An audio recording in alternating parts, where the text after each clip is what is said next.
इस हम गेट का ये PYQ डिस्कस करेंगे। इसमें बोल रहा है ketone on treatment with bromine in methanol gives the corresponding mono bromo having molecular formula this the compound X when treated with NaOMe in MEOH produces Y। Okay, तो यहाँ बोल रहा है एज Y मेजर प्रोडक्ट है, तो बोल रहा है the spectral data for the compound X are, मतलब X का डेटा दिया हुआ है। तो बस आपको पहले इसमें कंपाउंड X ही निकालना है। ठीक है, इसका दूसरा पार्ट भी है जिसमें Y निकालना है, पर अभी हमने इस वीडियो में एक पार्ट करेंगे इसका। तो कंपाउंड X कौन इसका डेटा दिया है।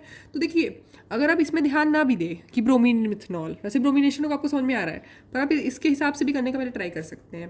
तो सबसे पहले देखेंगे तो एक चीज़ होता है कि हम हमेशा पहले देखते हैं COMe का पीक।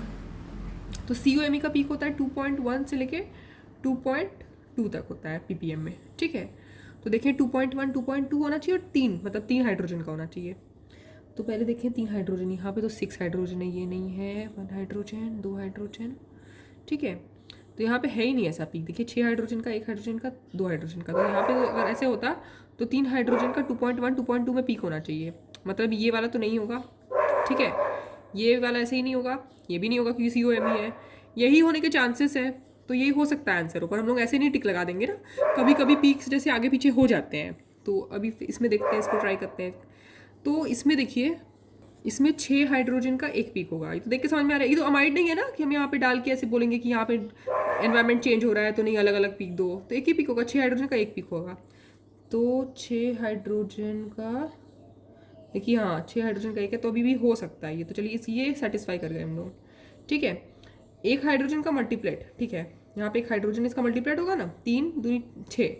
ठीक है, 6 सेप्टेट, सेप्टेट होगा तो मल्टीप्लेट बोल रहा है वो। ठीक है, इसको ही मान गए हम लोग। अब बोल रहा है 2 हाइड्रोजन का सिंगलेट, तो यहाँ पे 2 हाइड्रोजन है, इसके बगल में कोई हाइड्रोजन नहीं है, इनका सिंगलेट ही होगा, 2 हाइड्रोजन है। और ब्रोमीन इलेक्ट्रोनेगेटिव है, इसकी वजह से वैल्यू थोड़ा 4 के आसपास है, 4.1 है। तो कोई दिक्कत ही नहीं, आगे हम लोग को इतना इसके जानने की जरूरत ही नहीं, हम समझ गए D आंसर है इसका। पहली बार ही समझ गए थे COMe देख के ना, लेकिन कंफर्म कर लिया क्योंकि ऐसा होता है ना कभी कभी कि आगे पीछे हो जाता है वैल्यू। तो ये हुआ। अब तो इससे क्या पता चल रहा है, ऑब्वियसली वो कीटोन में हम लोग सोचिए ब्रोमीन इन मिथनॉल डाले तो ब्रोमिनेशन हो गया इधर पे। ठीक है, CH3 वाले कार्बन पे ब्रोमिनेशन हो गया, तो इसका आंसर D हो गया। Thank you.